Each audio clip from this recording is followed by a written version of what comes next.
রাজ্যের শিক্ষামন্ত্রী ব্রাত্য বসু জেলা সদর তমলুকে শিক্ষকদের নিয়ে মিছিল করছেন। করছেন তো কি হবে, করুন না।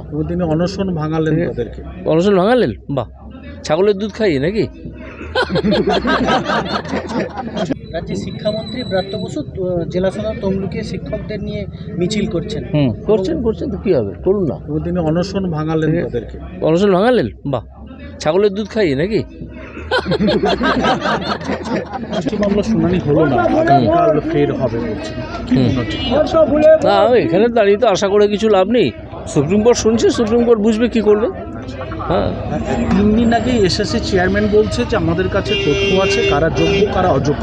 এখন প্রশ্ন হলো, যদি এসএসসি চেয়ারম্যানের কাছে থেকেই থাকে, আর ওরা ডিগবাজি গেছে যখন মোদি সাহেব প্রকৃত প্রার্থীদের পক্ষে দাঁড়িয়ে গেছেন এবং বলেছেন আমরা লিগ্যাল সেল তৈরি করছি, তখন ওরা এমনিতেই ভয় কাঁপতে শুরু করেছে। নিজেদের রক্ষা করার জন্য সুপ্রিম কোর্টে গেছে, যারা যোগ্য ছাত্রছাত্রী তাদেরকে রক্ষা করার জন্য তো যায়নি। তো এইটা করে যখন মোদি সাহেব এই ঘোষণাটা করেছেন তখন তখন ওরা এটা বলতে বাধ্য হয়েছে। আপনি বেড়ালকে লঙ্কা বাটা খাওয়ানোর গল্পটা জানেন? শুনে নেবেন, এটা একটা বিখ্যাত নাটকে আছে, বেটল ব্রেস্টের বিড়ালকে কী করে স্বেচ্ছায় লঙ্কা বাটা খাওয়াতে হয়। পরে আসবেন, এটা আর আমি ক্যামেরার সামনে বলতে চাইছি না। যারা জানেন তারা বুঝে গেছেন আমি কি বলছি। রাজ্যের শিক্ষামন্ত্রী ব্রাত্য বসু জেলা সদর তমলুকে শিক্ষকদের নিয়ে মিছিল করছেন। করছেন তো কি হবে, করুন না। তিনি অনশন ভাঙালেন তাদেরকে। অনশন ভাঙালেন? বাহ, ছাগলের দুধ খাইয়ে নাকি? মামলা শুনানি হলো না, আগামীকাল ফের হবে বলছেন। কি মনে হচ্ছে? না, এখানে দাঁড়িয়ে তো আশা করে কিছু লাভ নেই। সুপ্রিম কোর্ট শুনছে, সুপ্রিম কোর্ট বুঝবে কি করবে। হ্যাঁ, 3 দিন আগে এসএসসি চেয়ারম্যান বলছে যে আমাদের কাছে তথ্য আছে কারা যোগ্য কারা অযোগ্য। এখন প্রশ্ন হলো, যদি এসএসসি চেয়ারম্যানের কাছে থেকেই থাকে, আর ওরা ডিগবাজি গেছে যখন মোদি সাহেব প্রকৃত প্রার্থীদের পক্ষে দাঁড়িয়ে গেছেন এবং বলেছেন আমরা লিগ্যাল সেল তৈরি করছি, তখন ওরা এমনিতেই ভয় কাঁপতে শুরু করেছে। নিজেদের রক্ষা করার জন্য সুপ্রিম কোর্টে গেছে, যারা যোগ্য ছাত্রছাত্রী তাদেরকে রক্ষা করার জন্য তো যায়নি। তো এইটা করে যখন মোদি সাহেব এই ঘোষণাটা করেছেন তখন ওরা এটা বলতে বাধ্য হয়েছে। আপনি বেড়ালকে লঙ্কা বাটা খাওয়ানোর গল্পটা জানেন? শুনে নেবেন, এটা একটা বিখ্যাত নাটকে আছে, বেটল ব্রেস্টের বিড়ালকে কী করে স্বেচ্ছায় লঙ্কা বাটা খাওয়াতে হয়। পরে আসবেন, এটা আর আমি ক্যামেরার সামনে বলতে চাইছি না। যারা জানেন তারা বুঝে গেছেন আমি কি বলছি।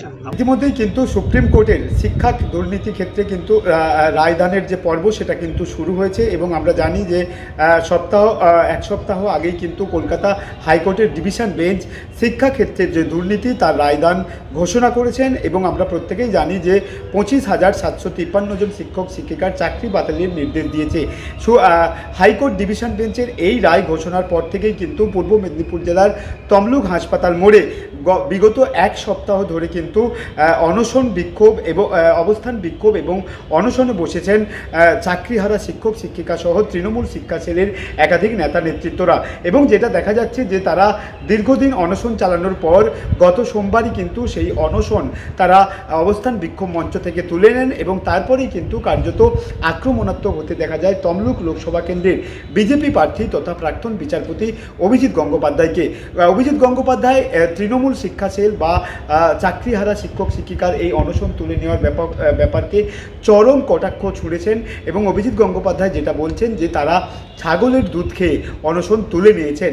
অর্থাৎ তৃণমূল এবং চাকরিহারা শিক্ষক শিক্ষিকাকে যে চরম কটাক্ষ অভিজিৎ গঙ্গোপাধ্যায় ছুড়ে দিয়েছেন গত নন্দীগ্রাম থেকেই এবং তারপরেই কিন্তু কার্যত রাজনৈতিক মহলে অভিজিৎ গঙ্গোপাধ্যায়ের এই বক্তব্য ঘিরে একটা জোরালো চর্চা শুরু হয়েছে। কারণ আমরা দেখেছি যে একাধিকবার রাজনৈতিকগত কারণে বিতর্কিত মন্তব্য করে রাজনৈতিক বিতর্কের কেন্দ্রবিন্দু হয়ে দাঁড়িয়েছিলেন অভিজিৎ গঙ্গোপাধ্যায়। এবার কিন্তু অবস্থানরত শিক্ষক শিক্ষিকাদেরকে চরম কটাক্ষ ছুড়ে আবারও রাজনৈতিক সমালোচনার কেন্দ্রবিন্দুতে পৌঁছে গেলেন প্রাক্তন বিচারপতি অভিজিৎ গঙ্গোপাধ্যায়। তবে রাজনৈতিক প্রতিহিংসার এই যে কুকথা বা কুবাক্য এটা কিন্তু কার্যত অভিজিৎ গঙ্গোপাধ্যায়ের পিছু ছাড়ছে না। একাধিক ক্ষেত্রে আমরা দেখেছি নির্বাচনের প্রচারে বেরিয়ে একদিকে যেমন তৃণমূলকে আক্রমণ করেছেন এবং গতকালকে অনশনরত চাকরিহারা শিক্ষক শিক্ষিকা সহ তৃণমূলের শিক্ষা সেলের যারা নেতা নেত্রী রয়েছে তাদেরকে কিন্তু চরম আক্রমণ শানিয়েছেন তমলুকের বিজেপি প্রার্থী অভিজিৎ গঙ্গোপাধ্যায়। তবে এই যে অভিজিৎ গঙ্গোপাধ্যায়ের চরম কটাক্ষ এ বিষয়ে এখনও পর্যন্ত যারা অনশন করছেন শিক্ষক শিক্ষিকা সহ তৃণমূলের শিক্ষা সেলের নেতা নেত্রী তাদের কোনো প্রতিক্রিয়া পাওয়া যায়নি।